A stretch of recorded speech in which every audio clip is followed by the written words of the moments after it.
مساء الخير والسلام عليكم. ولسه نحن متواصلين او مواصلين في سلسلة الكنترول فلو، والليلة ان شاء الله اخر لنا قاعدة معاه طبعا يعني.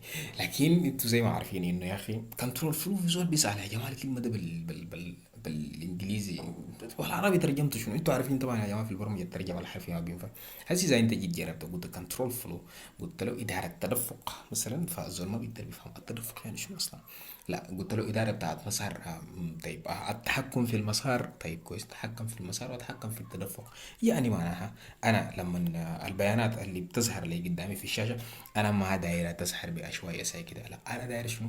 أنا يا أخي والله عايز أي حاجة تتنفذ في البرنامج ده بيكون بناء على شروط معينة، لازم يعدي على الشروط دي، بعد ذاك شنو تتنفذ، لازم يكون في شرط معين عشان دي حاجة معينة تتنفذ وتتعرض لي في اللي هو الشاشة. فدي كان باختصار احنا بنستخدم حاجة اسمها كنترول فلو، ده يعني التحكم في المسار بتاعت الكود حقك او بتاعت البرنامج حقك.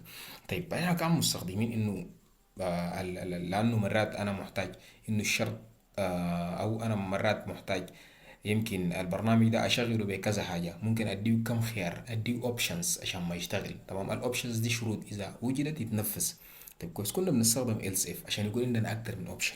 كنا بنستخدم if الاوبشن الاول، else if الاوبشن الثاني والاوبشن الثالث والرابع والخامس ولغايه 100 اوبشن اذا كان انا عندي، فبستخدمه شنو؟ بالelse if. تمام، يلا اذا خلاص ده انا الاوبشنات اللي عندي، اي اوبشن تاني خلاف الاوبشنز ديل الكود ما يتنفذ، او يقوم يديه رونج انه الكود ده غلط. تمام، خلاف ذلك يعني جبت كيو جبت بي جبت سي المهم ما بيتنفذ معك، لا الا لازم يكون شنو؟ بناء على الشروط اللي انا ماديه هنا. لكن طبعا انتوا زي ما شايفين انه احنا احيانا ما محتاجين نقعد نستخدم اللي هو اف والالس اف ونقعد نكرر الكلام ده كله. فجات حاجه كده لطيفه شديد وجميله شديد للاستخدام من النوع ده بالذات. تمام، بنقوم نستخدم فيها شنو؟ السويتش، بالذات لما يكون اللي هو الاوبشن بتاعي عباره عن string او عباره عن char. تمام، فده السويتش بيقدر بيتعامل معاه بامتياز شديد. يلا نحن الكود ده ما هنمسحه. تمام، اوريك انه السويتش اصلا مع الالس اف، مع الاف والالس اف ده بتكون كيف قريبه لو شديد وما بعيده منه. فنحن نخلي الكود ده مكتوب ونيجي شنو؟ نشوف الجمله بتاعت السويتش بتتكتب كيف. طيب يا جماعه، انا هكتب السويتش. تمام، ده السويتش ظابط معاك. كان قبل عندنا شنو؟ كان قبل عندنا اوبريتور. طيب، بعمل بلوك، بس دي الجمله بتاعت السويتش. كويس، ده البلوك بتاعه كده. يلا بدل ما اصلا انا كان قبل عندي اف، بقول له اف مثلا اوبريشن ده كان ساوت لي علامه موجب، قوم عمل لي سي اوت والكلام ده كله، انا بس بيشيل الكلام ده السي اوت ده. تمام، وي بقول له يا اخي بدل ما بقول له اف بقول له في عندي كيس. الكيس بتاعك عباره عن شنو؟ عباره عن علامه زائد.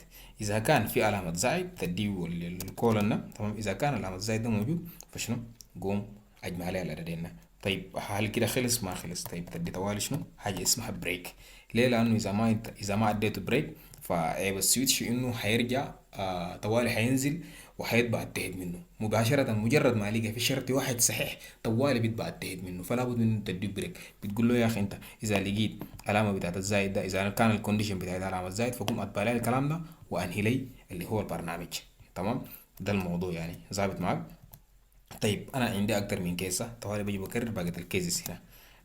اوكي، الكيس بتاعي التاني اللي هو كان علامة بتاعت السبستراكشن او الناقص. اللي بيحصل هنا شنو؟ اللي بيحصل انه يا اخي اعمل سبتراكت للكلام ده ظابط معاك، وطوالي بعدها ود الحلال اعمل اعمل بريك. الله يعزك يا اخي، اعمل بريك. تمام، طيب احنا بنشيل الحياة دي كلها وبنكررها على الباقي يعني. طبعا ما تتعلموا كويس يا جماعة رجال. كويس.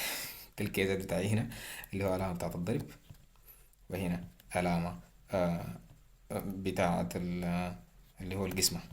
كويس، نجي نغير هنا العلامة بتاعة الضرب برضو multiplication، وده نجي نغير هنا اللي هو العلامة بتاعة الديفيجن.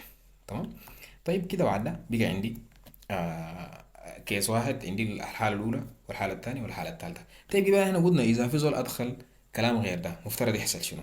مفترض طوالي يقول له wrong operator. في زول أدخل اوبريتور غلط مفترض يقول له wrong operator صح؟ ده كان هناك else، يلا هنا بقول له default. الديفولت بتساوي else هناك. يعني معناه اذا في زول خالص خالص ما لقيت الشرط بتاعه ده، يعني الشرط بتاعه ده ما كان من ضمن الاوبشنز هنا، طوالي شنو عمل؟ ديفولت، وشنو برضه عمل بريك عشان ما تجي تاني تلاقي الكلام ده. لحد هنا بيكون الجملة بتاعت السويتش انتهت. شفتها يعني هسي الليلة اتخيل بس، هنا عندنا كم؟ شفت الجوطة دي كلها يا بنختصرها في كم؟ في الكيسز المنظمة ده. طيب انتوا ما بتصدقوني طبعا صح؟ انا اقوم اجرب لكم الاف اللي انتوا شايفينه قدامكم ده، وهاجي بعدين اوريكم هنا نفس النتائج ولا لا. نقوم نغير في الكالكوليتر، نخلي العلامة شنو بتاعت علامة الفي، ونشوف بالدنيا شنو. تمام، ادتني اللي هو 10 في 9 ب90. هنيجي نقول له زائد، مفترض اديني 19.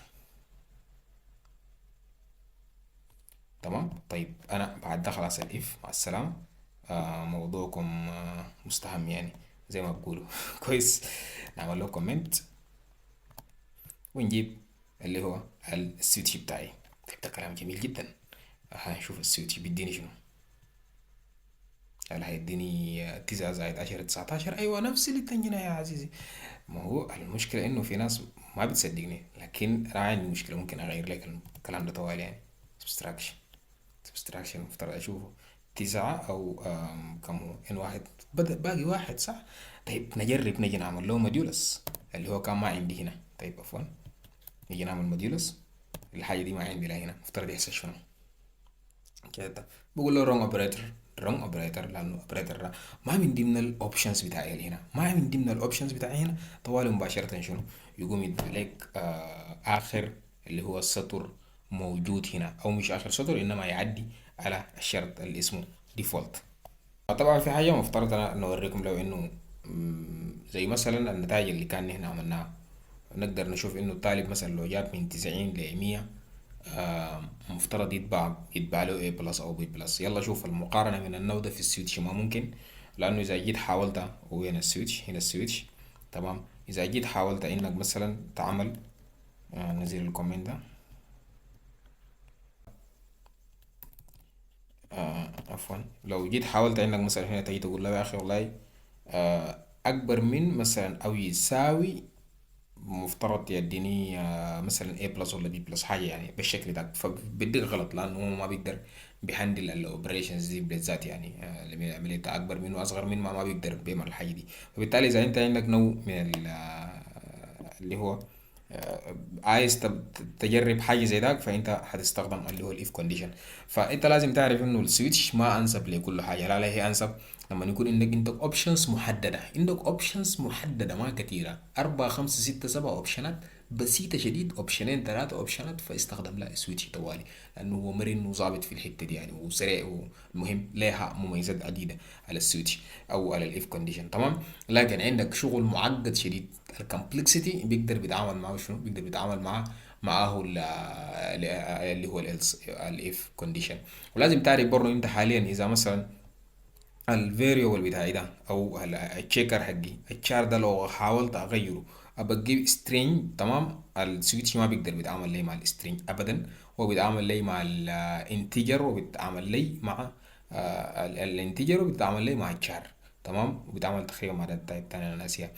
ولا عشان كده انت طوالي هنا بتمشي تغير اللي هو للاف. ليه؟ لانه السترينج هو كومبلكس، هو جاي من المكتب بتاعت الستاندر لايبراري، عشان كده هنا بيكون معقدة شديد انه يقدر يتعامل معها اللي هو السويتش. فبالتالي ما بتقدر تستخدمه في السويتش، بتستخدمه بس في الاف كونديشن ضايد معك. فبالتالي المهم السويتش ينفع اللي هو لما يكون عندك اوبشنز بسيطة، 3 4 اوبشنز بسيطة وما معقدة، فممكن تعمل لها سويتش.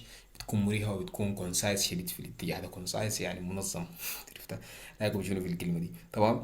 فعموما التمرين الليلة انا عايز منكم بس حاجة واحدة، ما كتير يعني. أنا بس داير منكم حاجة واحدة اللي هو نفسي بتاع الدور اللي فات. كنا شنو بنقول إنه الطالب ده لو جاب مثلا 90 نديه A بلس، جاب 80 نديه B بلس. تمام. الليلة بس جيبوا لي زي ده، بس جيبوا لي التمرين الجاية بس بالشكل ده، إنه إذا جاب 90 بتاع يساوي أكبر من ما تعمله، لأنه هنا ما هيعمل لي. وانا ليه بديكم التمرين ده خصوصا لانه في واحد منكم مش يجرب يقول لك اكبر من او يساوي 6، او اقل من او يساوي الحاجات دي، والسويتش هنا ما هيقبل لك. تمام، ظابط معاك. فلازم تعرف الحاجه دي. السويتش بس بياخد اللي هو شنو، بياخد الاوبريتور بتاعك بس، وبعد ذاك او بياخد الاوبشن، تديه اوبشن نظيف سليم، بتديه بيشيل الاوبشن بتاعك ده بدون ما يعمل اي شيء يعني، بيقارنه مع الاوبشنز الموجوده جوا عنده. اذا لقى بينفذ، ما لقى بيديك النتيجه اللي هو الراجعه بتاعت الديفولت هنا. ثابت معاك. ما لقى بيديك ده، لقى بينفذ لك واحد من الاوبشنز دي. فبالتالي انا لما اديكم التمرين انتم تشتغلوا بالسويتش بيكون كويسه. تمام. جيبوا لي اللي هو استخراج تقدير بتاع الطالب. يعني الطالب لو كان درجته زين يديني ايه، لو كان درجته 70 يديني ايه بلس. فده المشروع المطلوب منكم في المحاضره الجايه ان شاء الله.